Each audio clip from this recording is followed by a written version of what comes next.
আসসালামু আলাইকুম সবাইকে। ফারজানা সিম্পল লাইফে আপনাদের সবাইকে ওয়েলকাম জানিয়ে আমি ফারজানা চট্টগ্রাম থেকে আজকে আরেকটা ব্লগ শুরু করতে যাচ্ছি। আশা করি আপনারা যে যেখান থেকে আমার ব্লগটি দেখছেন সবাই ভালো আছেন, সুস্থ আছেন। আলহামদুলিল্লাহ, আমরা অনেক ভালো আছি।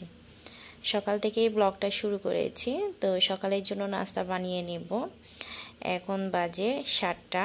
তো 7টার দিকে আমি কিচেনে চলে আসি, যেহেতু 8টায় তাসির দোহা স্কুলে চলে যাবে। তো আমি প্রথমে কি করি, আমি তাসির দোহার জন্য আগে নাস্তাটা বানিয়ে ওদেরকে খাইয়ে স্কুলে পাঠিয়ে দিই। এরপর আমি ফ্রেশ হয়ে এরপর আমি নাস্তাটা করে নিই। তো তাসির দোহা স্কুলে চলে গিয়েছে, এরপর আমি একটু ফ্রেশ হয়ে নিয়েছি। আর তাওরা দেখা যায় যখন তাসির দোহাকে ঘুম থেকে উঠাই তখন দেখা যায় তাওরা তো কিন্তু ঘুম থেকে উঠে যায়। তো খুবই বিরক্ত করে ছোটরা দেখা যায়, বিশেষ করে বাচ্চারা ঘুম থেকে উঠলে একটু কিটকিটে মেজাজের হয়ে থাকে, তখন কুলে নিয়ে বসে থাকতে হয়। তো এবার দেখেন ছোট বাচ্চাদের নিয়ে, যাদের ঘরে ছোট বাচ্চা আছে আর ছেলেমেয়েরা যদি স্কুলে যায় তারা কিন্তু অনেক বেশি কষ্ট করে। আমার কিন্তু সব আপুদের কথাই বলছি, শুধু আমার একার ক্ষেত্রে বলছি না। আসলে মাদের কিন্তু সকালে, বিশেষ করে সকাল টাইমটা কিন্তু অনেক বেশি কষ্ট হয়। আমরা তো বাবা গ্রামে থাকি বলে বাচ্চাদেরকে কিন্তু স্কুলে দিয়ে আসতে হয় না, বাচ্চারা কিন্তু আলহামদুলিল্লাহ নিজেরাই যেতে পারে। যারা মানে ঢাকা শহরে থাকে না যে আপুরা, তাদের কিন্তু অনেক বেশি কষ্ট হয়। তারা ভোর থেকে ঘুম থেকে উঠে সকালে নাস্তা বানিয়ে বাচ্চাদের জন্য টিফিন রেডি করে এরপর বাচ্চাদেরকে স্কুলে দিয়ে আসে। হয়তো অনেক আপুরা কিন্তু দেখা যায় নাস্তা না করে কিন্তু বাচ্চাদের স্কুলে ছুটে যায় বাচ্চাদেরকে দিয়ে আসার জন্যে, এরপরে এসেই নাস্তা করে। তো সকালে দেখা যায় ঘুম থেকে উঠে অনেক সময় অনেক বেশি খিদেও লাগে, বা সব কিছু গুছিয়ে কাজকর্ম সেরে আর নাস্তা করতে ইচ্ছে করে না, খিদেটা কিন্তু চলেই যায়। তো এদিকে আমিও সকালে নাস্তাটা করে নিয়েছি। আর তাওরা তো ঘুম, বাহিরে প্রচুর বৃষ্টি হচ্ছে, আমি বৃষ্টিটা দেখছিলাম। আর এই ব্লগটা কিন্তু গত কয়েকদিন আগে যে ঘূর্ণিঝড় হয়েছিল, আমরা তো আলহামদুলিল্লাহ অনেক ভালো ছিলাম, তেমন বেশি ক্ষয়ক্ষতি হয়নি, বা তেমন আমাদের এইখানে চট্টগ্রামে ঘূর্ণিঝড়, চট্টগ্রামে বলতে আমাদের সাতকানিয়াতে তেমন বেশি ঘূর্ণিঝড়ও হয়নি, বৃষ্টি হয়েছে তবে খুব বেশিও না বা কোনো ক্ষয়ক্ষতিও হয়নি।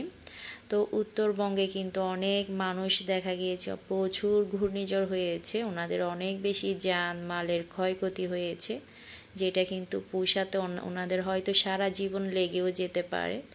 তো ওনাদের কষ্ট কিন্তু আমরা এক সেকেন্ডের জন্য নিতে পারিনি বা পারবো না। তো শুধুমাত্র আল্লাহর কাছ থেকে চাইতে পারি, দোয়াটা চাইতে পারি যাতে আল্লাহ তাআলা, এখন যেহেতু বর্ষাকাল বৃষ্টির সময়, আল্লাহ যেন এই বৃষ্টিটা রহমতের বৃষ্টি দেয়, এই বৃষ্টিতে যেন কারো কোনো ক্ষয়ক্ষতি না হয়, সবাইকে যেন আল্লাহ তাআলা সুস্থ রাখে, হেফাজতে রাখে, সেটাই কিন্তু আমরা বেশি বেশি করে দোয়া করতে পারি, আল্লাহর কাছে চাইতে পারি। তো এই তো যেহেতু বাহিরে প্রচুর বৃষ্টি হচ্ছে, আজকে কয়েকদিন ধরেই কিন্তু বৃষ্টি হচ্ছে, যেহেতু সিঙ্গেল দিয়েছে সবাই কিন্তু ঘরেই আছে, নুসেবের আব্বু আছে। তো বৃষ্টির সময় দেখা যায় বিভিন্ন রকম খাবার দাবার খেতে ইচ্ছে করে। তো নুসেবের আব্বু বলছিল যেহেতু বাহিরে প্রচুর বৃষ্টি, আজকে খিচুড়ি রান্না করার জন্যে। তো আমার কিন্তু ফ্রিজে ইলিশ মাছ আছে, যেহেতু বাচ্চাদের সবার অ্যালার্জি, আমি ইলিশ মাছটা আজকে রান্না করব না। তো নুসেবের আব্বু বলছিল উনি ডিম ভাজা দিয়ে খিচুড়িটা খাবে। তো আমার শাশুড়িও এদিকে এক পাশে হচ্ছে আমের আচার বানাচ্ছে, আমটা কিন্তু আমার শাশুড়ি ভাইয়ের ওখান থেকে এনেছে কাঁচা আম, তো এটা আচার বানিয়ে নিচ্ছি, আমি অন্য পাশে খিচুড়িটা রান্না করে নিচ্ছি।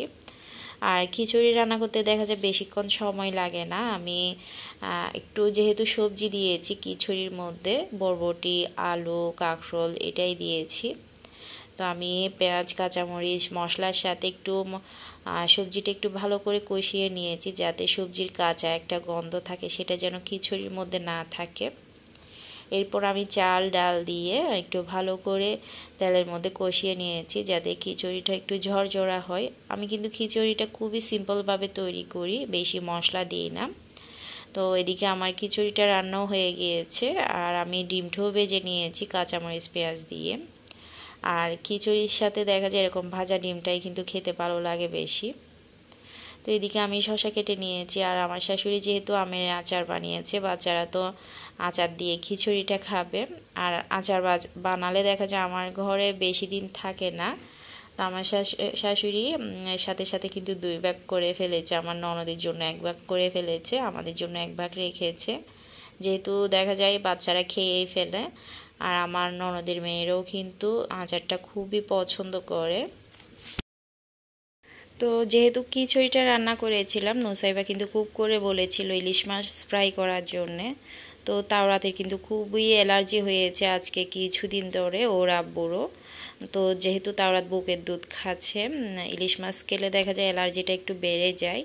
তো সেই কারণে আর ইলিশ মাছটা ভাজা হয়নি। তো নুসাইবাকে বললাম কয়েকদিন পর তোমাকে ভেজে খাওয়াবো সরষের তেল দিয়ে।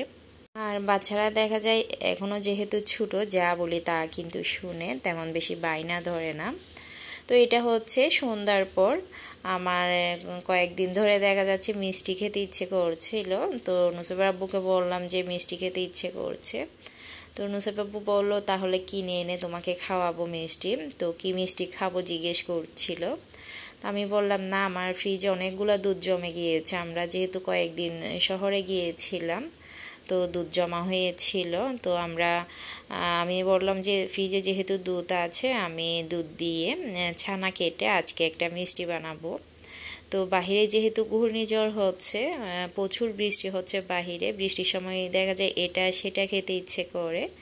তো আগে দেখা যেত বর্ষাকাল আসলে কিছু খাবার বানিয়ে রাখতো আগের মানুষেরা, কড়ই বিচি এই ধরনের খাবার বানিয়ে বয়ম ভরে রেখে দিত, বা বর্ষাকালে খাওয়ার জন্য বিভিন্ন রকম পিঠা বানিয়ে রাখতো যেগুলা বেশি দিন থাকে। তো এখন কিন্তু বাচ্চারা এসব খাইও না, পছন্দ করে না। তো আমার কিন্তু মাঝে মাঝে এইসব খাবার খেতে ইচ্ছে করে। তো আমি যেই কথার সেই কাজ, আমি কিন্তু জীবনও মিষ্টি বানাইনি আমার এই আনাড়ি হাতে। তো আমি এখানে 1.5 লিটার গরুর দুধ নিয়েছি, এগুলো আমি দুপুরেই বের করে রেখেছি যাতে নর্মাল হয়ে যায়। তো 1.5 লিটার গরুর দুধে আমার কিন্তু মেমোরি ফুল হওয়ার কারণে কয়েকটা ভিডিও কিন্তু কেটে গিয়েছে, এটা কিন্তু আর আসেনি। তো আমি এখানে কিন্তু 2 টেবিল চামচ ভিনেগার দিয়েছি, এরপর 2 টেবিল চামচ সাদা পানির সাথে মিক্স করে আমি দুধের মধ্যে যখন বলক এসেছিল তখন আমি ভিনেগারটা দিয়ে দিয়েছি, আর ভিনেগার আর পানি মিক্স করা সেটা দিয়ে দিয়েছি। তো সেটা দেওয়ার সাথে সাথেই কিন্তু ছানা কেটে গিয়েছে। আমি একটু সময় নেড়েছে, যখন সবুজ পানিটা বের হয়ে এসেছে, মানে দুধের সাথে ছানাটা বের হয়ে এসেছে, পানিটা আলাদা হয়ে গিয়েছে, তখন আমি ওখানে প্রায় 1 কেজির মতো পানি, ঠান্ডা পানি দিয়ে দিয়েছি, যাতে ছানাটা বেশিক্ষণ সিদ্ধ না হয়ে যায়। অনেক সময় দেখা যায় ছানাটা যদি বেশিক্ষণ সিদ্ধ হয়ে যায়, ছানাটা কিন্তু শক্ত হয়ে থাকে। তা আমি কিন্তু মিষ্টি না বানালেও আমার ছোটো বোন কিন্তু অনেক মিষ্টি বানিয়েছে, আমি ওর হাতের মিষ্টিও খেয়েছি আর বানিয়েছে দেখেছিও। তো আজকে যেহেতু আমি মিষ্টি বানাচ্ছি জীবনে প্রথমবার, তো কি হবে জানি না, সেটা হবে পরে। যাই আজকে কিন্তু আমি মিষ্টিটা বানিয়েই ছাড়বো, যেহেতু জীবনে প্রথমবার বানাচ্ছি। তো আমি ছানাটা ভালো করে পানি জড়িয়ে নিয়েছি, এরপর আমি ভালোভাবে হাত দিয়ে একদম মথে নিয়েছি যাতে ছানাটা মসৃণ হয়ে যায়। আর এটা মথে নেওয়ার পর ছানাটা একদম মসৃণ হয়ে গিয়েছিল।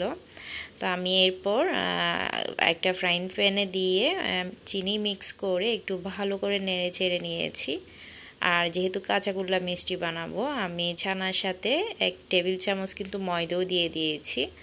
আর আজকের মিষ্টি বানানোটা আমি একটা রেসিপি দেখেই করছিলাম, তো যেহেতু কোনো দিন বানাইনি, কোনো একটা বেসিক আইডিয়া তো লাগবে কিভাবে বানাচ্ছে। তো আমি ইউটিউবে কিন্তু কাঁচাগোল্লা মিষ্টির রেসিপি দেখেছি। আর এখানে কিন্তু আমার একটা মিস্টেকও হয়েছে, আমি এখানে কাঁচাগোল্লা মিষ্টি বানানোর ক্ষেত্রে দেখা গিয়েছে ছানাটা 2 ভাগ করে 1 ভাগে কিন্তু চিনি মিক্স করে একটু ফ্রাইং প্যানে নরম করে নেয়, আর 1 ভাগ কিন্তু শুকনা রেখে দেয়, এটা কিন্তু আর ফ্রাইং প্যানে ভাজে না, মসৃণ করে না। তো আমি কিন্তু সব ছানাই দিয়ে ফেলেছি, আমার মনেই ছিল না যে হাফ রেখে দিতে হবে। তো যাই হোক, তো আমি ছানাটা একটু গরম থাকা অবস্থায় একটু হাতে ঘি মেখে আমি মিষ্টির সাইজ করে নিয়েছি। তো আমার 1.5 কেজি দুধে প্রায় 1.5 কাপের মতো ছানা হয়েছে। আর গরুর দুধ যদি ভালো হয় ছানাটা কিন্তু বেশি হয় আর একটু। আর গরুর দুধ যদি একটু পানি মিক্স করা থাকে বা তেমন বেশি অনেক সময় দেখা যায় গরুর কিন্তু কাঁচা খের খাওয়ালে নাকি দুধগুলো একটু পাতলা হয়, তো এটাতে কিন্তু ছানাটা একটু কম হয়। তো এটা নির্ভর করে কিন্তু দুধের উপর। তো আমার 1.5 কাপের মতো ছানা হয়েছে, 1.5 কাপের চেয়ে একটু কম। তো আমি কিন্তু 7টা মিষ্টি বানাচ্ছি, আমার 6টা হতো, তো একটা বেশি বানাচ্ছি যেহেতু তারা তো খেতে চাইবে। তো আমরা যেহেতু ঘরে মানুষ আছি 7 জন, তো আমি 7টা মিষ্টি বানিয়ে নিয়েছি, বেশি বড় না বা বেশি ছোটও না। তো মিষ্টিগুলো আমি বানিয়ে গরম থাকা অবস্থায় একটু গুঁড়া দুধের মধ্যে গড়িয়ে নিয়েছি, যাতে বাহিরে একটু মিষ্টির লোকটা একটু সুন্দর আসে, দেখতে ভালো লাগে দোকানের মিষ্টির মতো। তো যেহেতু রাত্রে বানিয়েছি সন্ধ্যার পর আর খাইনি, আমি এটা ফ্রিজে রেখে দিয়েছি। পরের দিন যখন বাচ্চারা মিষ্টি বানিয়েছি দেখেছে, ওরা স্কুল থেকে এসে তো আর মানছেই না, ওরা মিষ্টিটা খাবে। তো তাসির দোহা যখন স্কুল থেকে এসেছে আমি মিষ্টিটা বের করে ওদেরকে দিলাম, ওরা তো অনেক বেশি খুশি। আর দোহাকে জিজ্ঞেস করছিলাম মিষ্টি কেমন হয়েছে, দোহা বলছিল অনেক বেশি ভালো হয়েছে আম্মু, একদম দোকানের মতো। আর নুসাইবা তো মাশাআল্লাহ অনেক ভালো রিভিউ দিয়েছে। তো আমার মেয়েরা তো ভালো বলেছে, যেহেতু আমার মেয়ে খারাপ তো বলবে না। তো অনেক সময় নুসাইবা ভালো হলে ভালো বলে, আবার খারাপ হলে কিন্তু খারাপ হয়েছে সেটা বলে দেয়। তো যেহেতু আমি বানিয়েছি, আমি একটু টেস্ট করে দেখি নিজের হাতে প্রথমবার বানানো মিষ্টিটা কেমন হয়েছে। আর আমার শাশুড়িকেও দিয়েছি। তো যেটা সত্যি কথা, আমি বানিয়েছি ভালো হয়েছে বললে তো আপনারা শুনবেন ভালো হয়েছে। এটা কিন্তু তেমন বেশি ভালো হয়নি ময়দা দেওয়ার কারণে। আমি এখানে 1 চামচ ময়দা দিয়েছিলাম, এটার কারণে একটু আঠালো হয়ে গিয়েছিল। তো যাই হোক, প্রথমবার যেহেতু বানিয়েছি হয়তো পরের বার আরও ভালো হবে। তো আমার আজকের ব্লগ এই পর্যন্ত। সবাই ভালো থাকবেন, সুস্থ থাকবেন, আমাদের জন্য দোয়া করবেন। আসসালামু আলাইকুম, আল্লাহ হাফেজ।